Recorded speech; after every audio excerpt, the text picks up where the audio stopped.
Shalom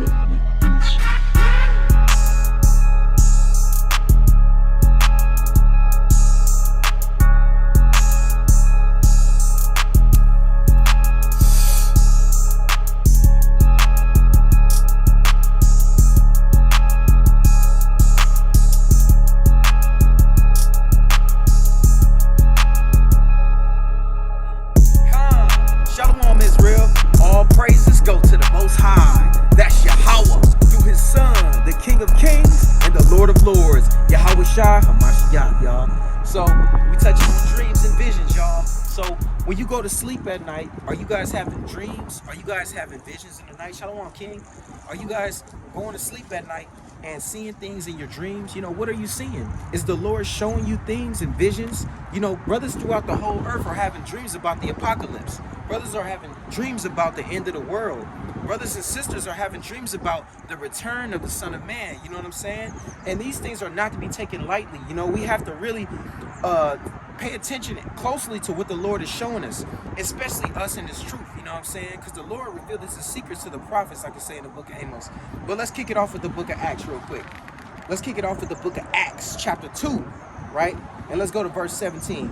This is the book of Acts, chapter 2 and verse 17. It says, "And it shall come to pass in the last days, saith God, I will pour out my spirit upon all flesh, and your sons and your daughters shall prophesy, and your young men shall see visions, and your old men shall dream dreams. And on my servants and upon my handmaids I will pour out in those days of my spirit, and they shall prophesy." You see that? So we're living in the last days right now. You know, the people of the world, they don't understand that we living in the end of the world. This is the last days. This is the fourth quarter of this man's rulership, the white man's kingdom. You know, the white man's kingdom is coming to an end. You know what I'm saying? This is the America is the end of the Roman Empire. You know what I'm saying?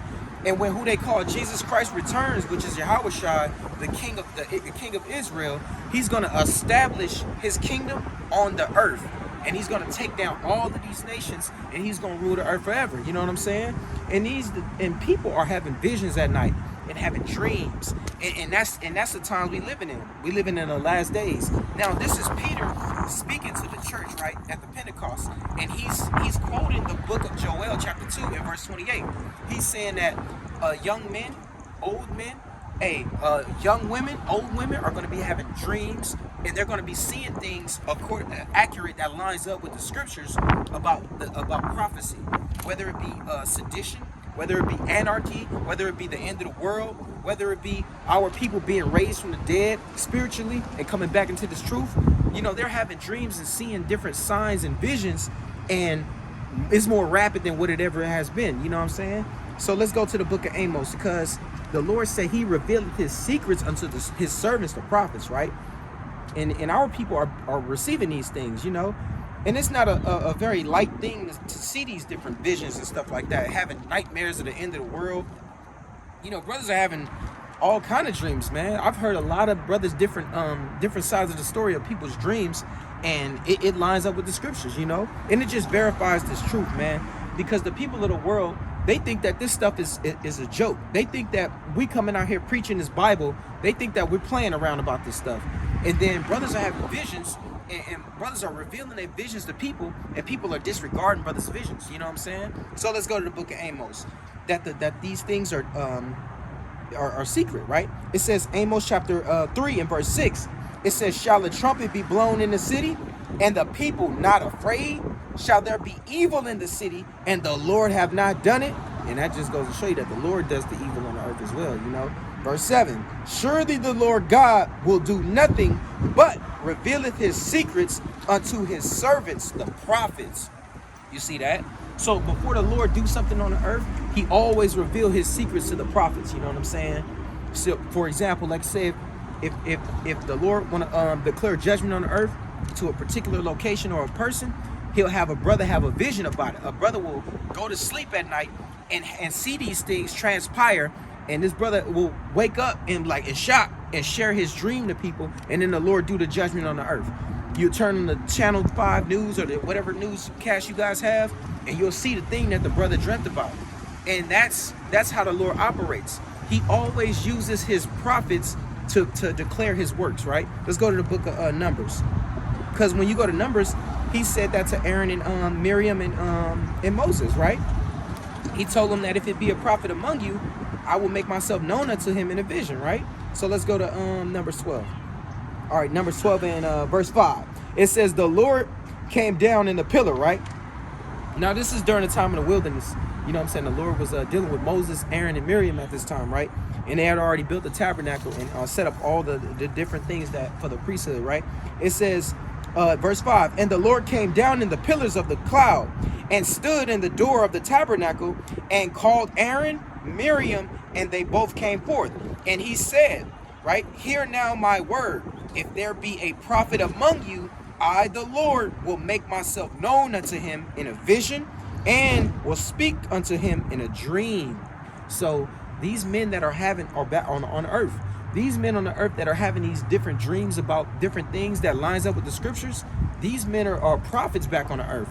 You know, the Lord said he revealed his secrets to the prophets. These men are back on the earth, and it's their job to declare what the Lord is going to do on the earth based off of the things that the Lord is showing them. You know, that's why it's always good to share with people your dreams. You know, if you have a brother or a sister that's very close to you, share them your dream. You know what I'm saying? Explain to them what you're seeing in the night.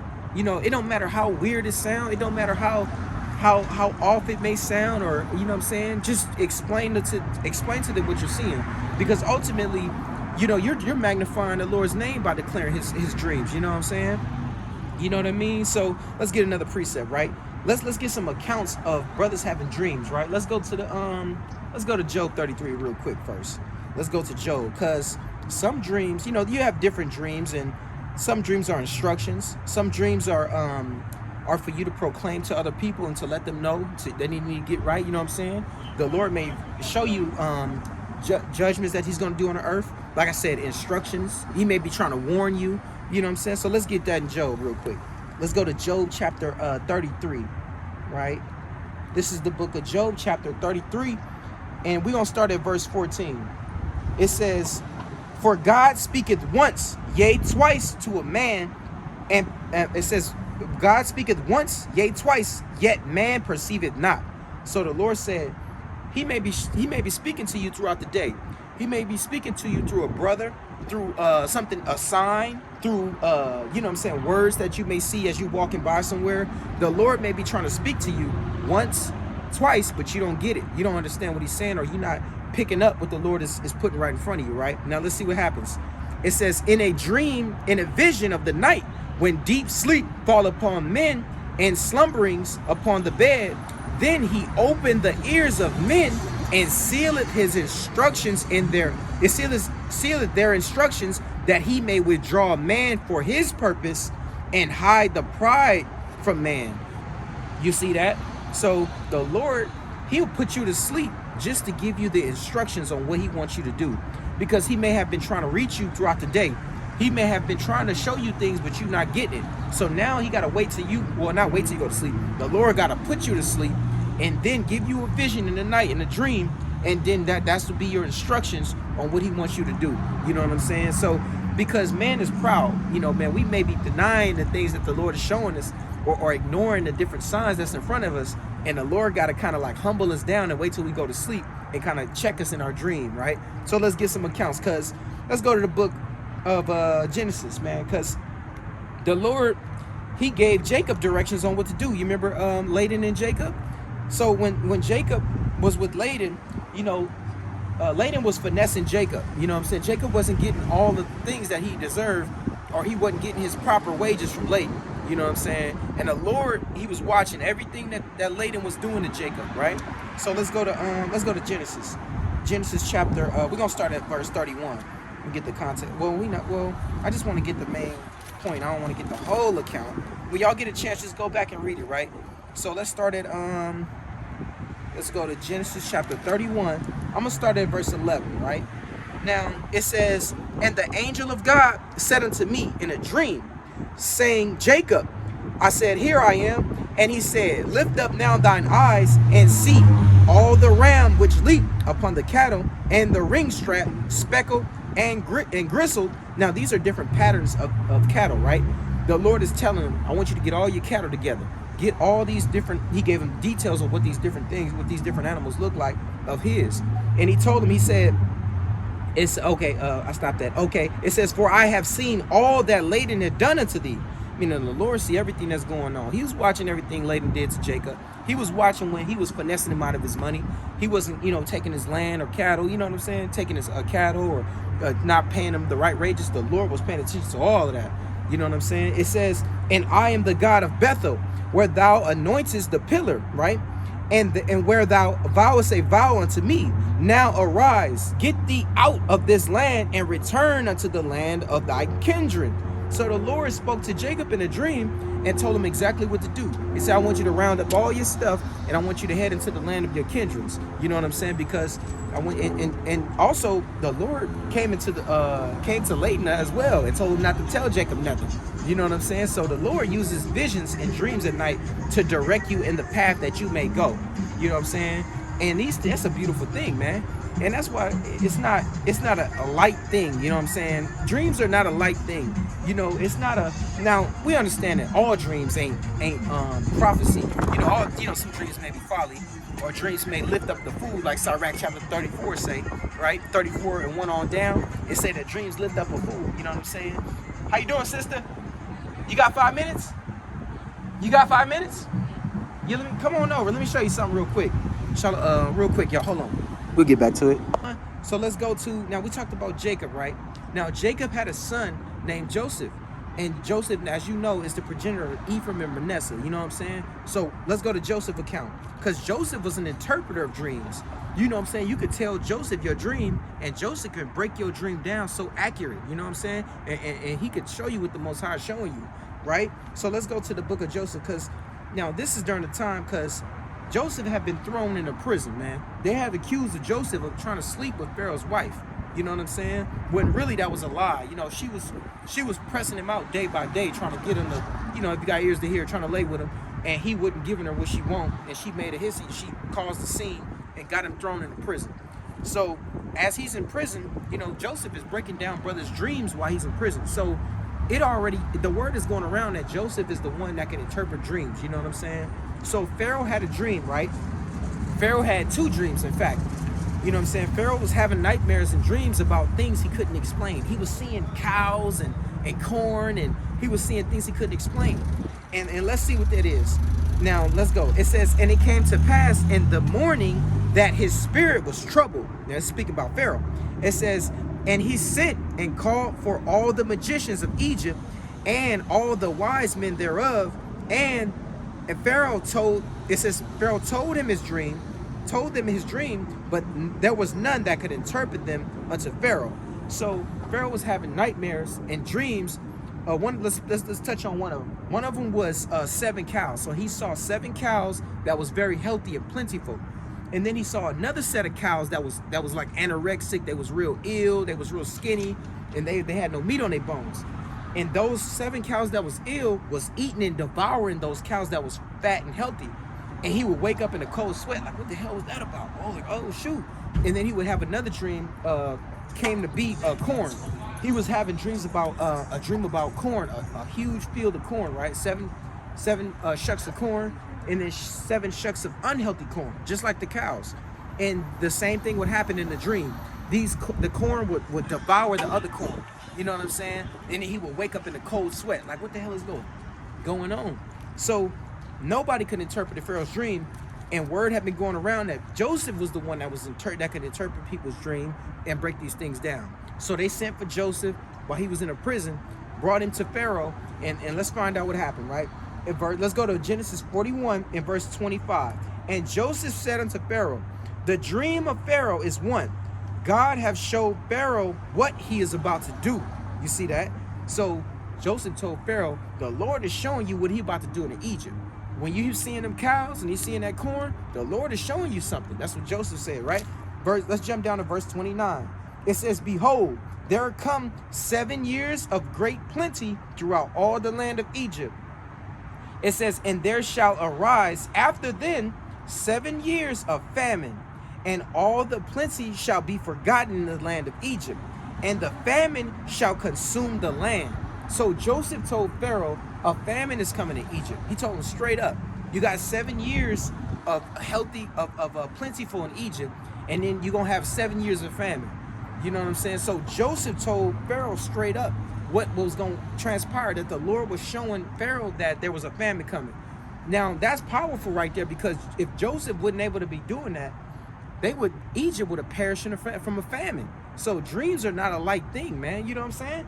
And Joseph told Pharaoh what to do, exactly how to preserve things and get things prepared, and what to do to survive the famine. You know what I'm saying? So he was able to Egypt prospered. And when you think about it, it was all the Lord's doing anyway, because when the famine hit the land, you know, Jacob, they wasn't near Joseph at that time. They would be in that famine as well. So when Jacob and his brothers, Jacob and his sons, Joseph brothers, came into Egypt, you know what I'm saying, because of the famine, he was able to forgive his brothers for what they did, you know what I'm saying? And that was a mighty account of Joseph forgiving his brothers and bringing his whole family into Egypt. That was set up by the Most High from the beginning, man. And that's how the Lord get down, man. There's a bigger picture, a bigger vision on what the Lord is doing, you know what I'm saying? And that's powerful right there, man. So let's get some more precepts. So we touched on visions, we touched on dreams, and let's go to 1 Samuel, because the Lord also can warn you. He can be warning you to tell somebody, warning you or warning somebody else through you, to basically giving you a dream or a nightmare for another brother to get himself together. Let's go to 1 Samuel chapter 3, right? Remember Samuel and Eli. There you go. Samuel and Eli. That's what we're going to get. Let's get 1 Samuel chapter 3. Let's start at verse 10. It says, and the Lord came and stood and called at other times, Samuel, Samuel. Now this is Samuel being called by the Heavenly Father. You know, right before this, Eli gave Samuel instructions on how to respond when the Lord calls you through these things. Because Samuel was hearing the Lord call his name. He was hearing his name. Samuel, Samuel. You know what I'm saying? Like, he was like hearing his voice, but he didn't know how to respond. Samuel was a young man at this time. He was a real young man. And Eli was kind of guiding him, right?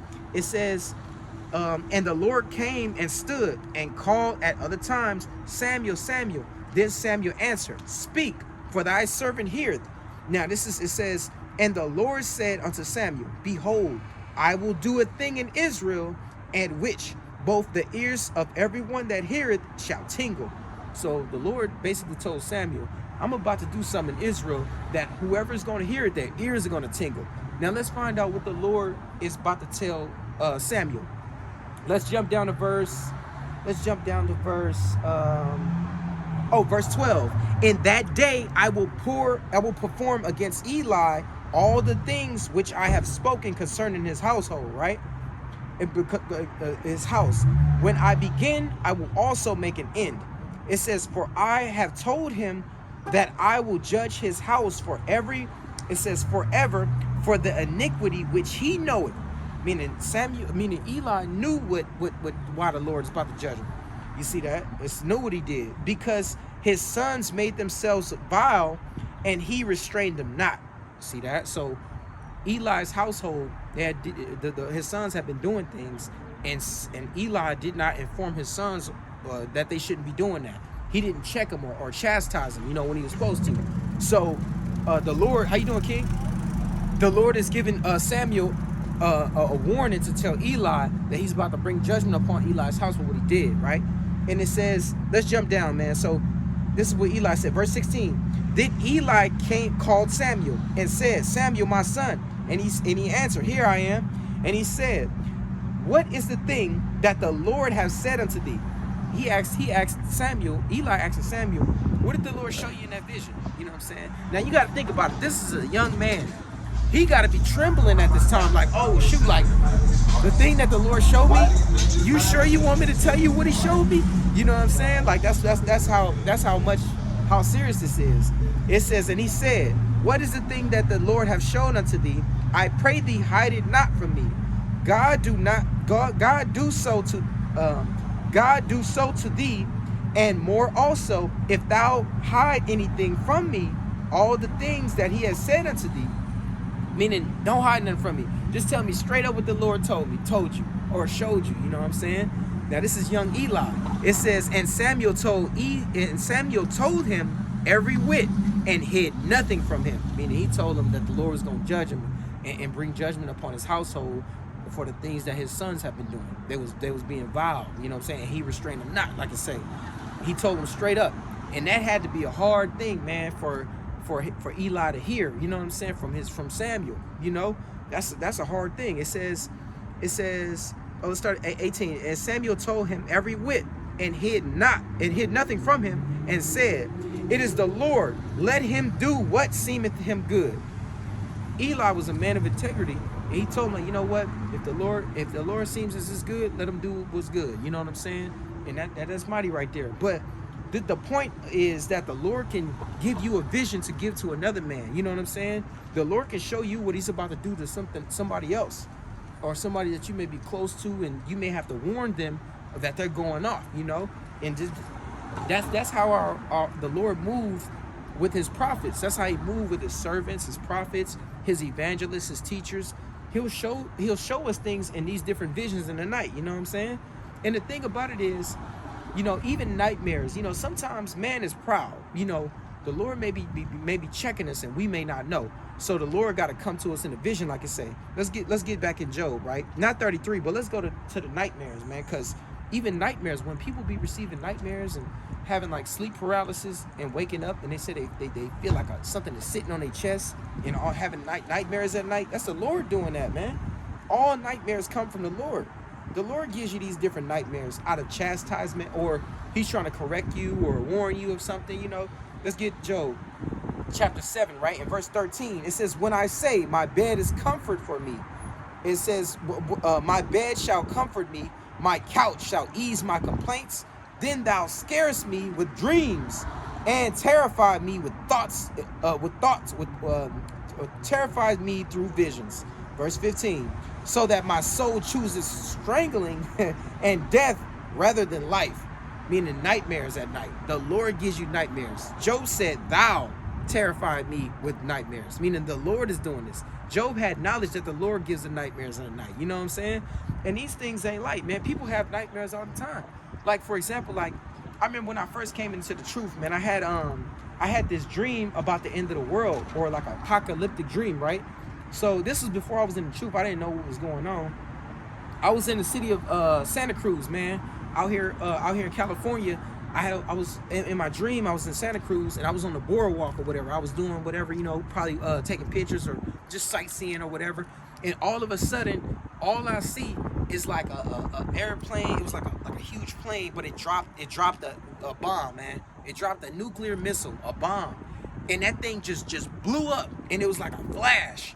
And it's crazy because I remember brothers screaming. Everybody was just nothing but chaos, man. People were screaming, and they was running, and everybody was trying to get somewhere. And I could just hear a brother, I think it was like an Edomite, it might have been a Jake, but it was like an Edomite, you know what I'm saying? But he was screaming at the top of his lungs, it's the end of the world, it's the end of the world. And he was like, whoa, you know, he was losing his mind. And I was like, bro, like, get to cover. What the hell are you doing? You know, this thing's about to hit. This thing's about to, you can see the wave from a distance. You can see the destruction coming up real high, and all the wind coming towards us. And man, when I tell you, it was so terrifying to see this vision, man. I was having it was crazy because as I could see the wind coming, and all the debris, the concrete, everything was just broken up in the ground. It was coming straight forward. It was like this umbrella thing. You know that beach umbrella that you sit, but it's like a huge umbrella? It was flying in the wind. It was coming over, and it was kind of like flying in the air, and it kind of like it came up over me, and it pinned me against the wall. And it kind of shielded me. It was crazy. It kind of shielded me. And I can, on the outside of the umbrella, I could hear nothing but people screaming and destruction and burning. You know what I'm saying? And I could damn near feel the heat.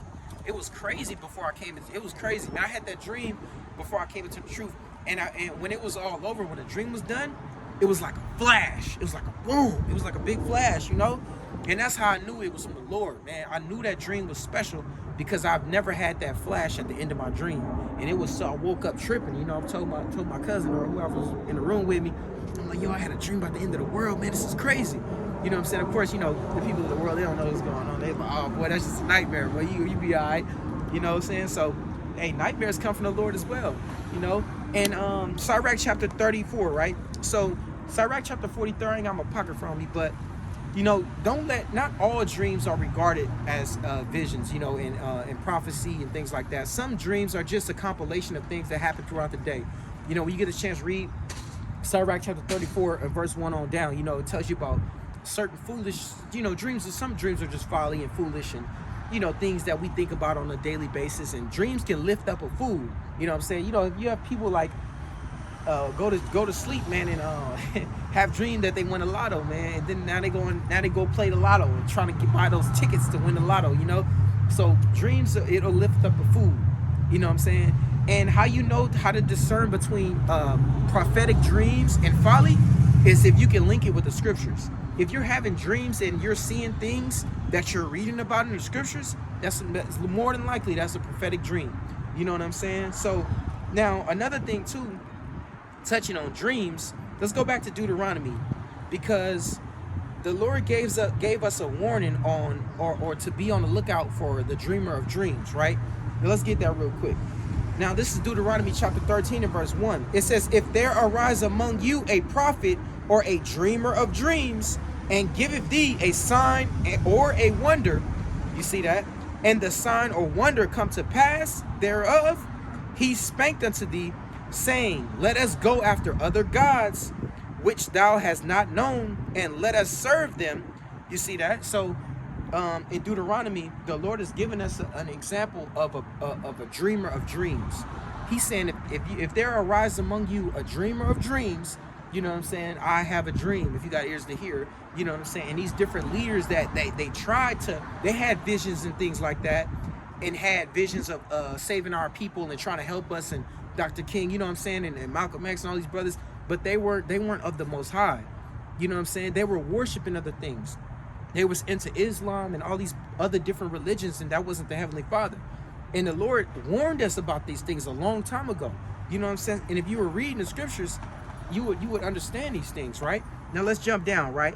It says, and that prophet, verse 5, and that prophet or that dreamer of dreams shall be put to death. Now, when you read into it, it's going to tell you that they're going to lead you to, let's actually jump back up. I don't want to make it up. It says, verse 3, let's go to verse 3. And thou shalt not hearken unto the words of that prophet or that dreamer of dreams, for the Lord your God proveth you. See, the Lord uses these men, he set these men up, that's the dreamer of dreams, to prove us, to see if we're going to follow the Lord or we're going to follow other gods. You know what I'm saying? Because when you think about it, Dr. King, he always he wanted us to hold hands with you know what I'm saying, with the enemy, and join hands and be one. But that's not according to the scriptures. The Lord said, separate thyself from thine enemies. That's Sirach chapter 6 and verse 13. And then you got never trust thine enemies. You got precepts like that. You know what I'm saying? That's Sirach 12 and 10. Never trust thine enemies. You know what I'm saying? As iron rusts, so this is wickedness. As you read the scriptures, you're going to find out that we can't mix with the heathen. Us and the white men, we don't go together. You know what I'm saying? If you got ears to hear, Jacob and Esau fighting in the womb. We was never meant to be together. And our men, these men from the ancient world, like, not ancient world, but, you know, Dr. King and all these other bunch of different, they wanted to mingle with the heathen. And we can't do that. And the Lord set these men up. You know what I'm saying? So it says the dreamer of dreams, man. So we know who that's talking about. You know what I mean? Or anybody that comes. It's not just King. It's not just Dr. King. You know what I'm saying? You got people in these different religions trying to draw our people up to other gods as well, you know? And saying, Muhammad saying he had visions about different things. And that Quran is crazy, man. What they said, future prophecies about what Muhammad spoke about is madness, man. And you can't get around that stuff. But the Lord said, don't hearken unto these men, because the Lord God is proving you to see if you will follow him or to follow these other guys, right? Now let's see what the Lord is going to do to these men who have led his people astray, who has led his people into other doctrines and other philosophies. It says, verse 5, it says, and that prophet or that dreamer of dreams shall be put to death, because he have spoken to turn away from turn you away from the Lord your God, which brought you out of the land of Egypt and redeemed you out of the house of bondage. Man, we can stop there, but the Lord said he's going to put that man to death. because they led our people astray. They led our people the wrong way. You know what I'm saying? Through visions and folly and dreams that they thought that was possible, but it wasn't according to the Most High. So the Lord says he's going to put that man to death. And we all know what happened to them, the men that had done that.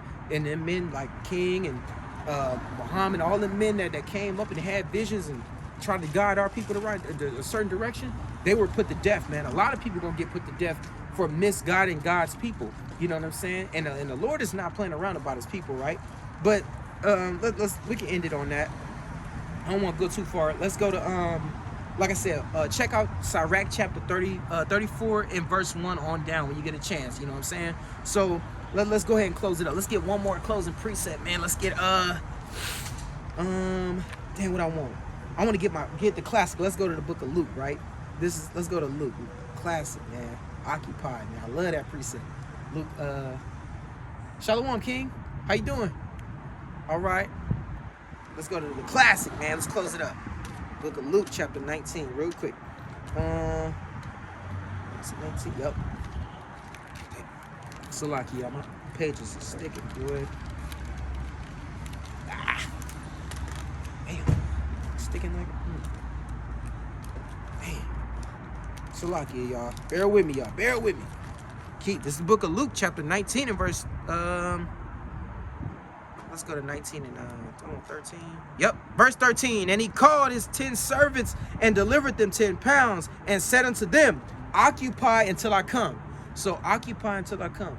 Y'all stay writing down your dreams, man. Stay occupying in dreams, occupying in prophecy. Pay attention to what's going on in the news. You know what I'm saying? Call and check up on your brothers. And it's the Passover coming up, so you guys enjoy the Passover. You know what I'm saying? Enjoy the Passover with your brothers. You know what I'm saying? Come into this thing meek and humble, you know, and purging out those iniquities. You know what I'm saying? Just try to keep yourself clean for the Passover, right? And so occupy till I come. So y'all stay occupied in the Word. Keep praying, keep fasting, and keep doing everything that you can to make your calling and election sure. Hey, Brother Dixon, W5 Bay Area. I'm gonna say shalom, y'all. Much love.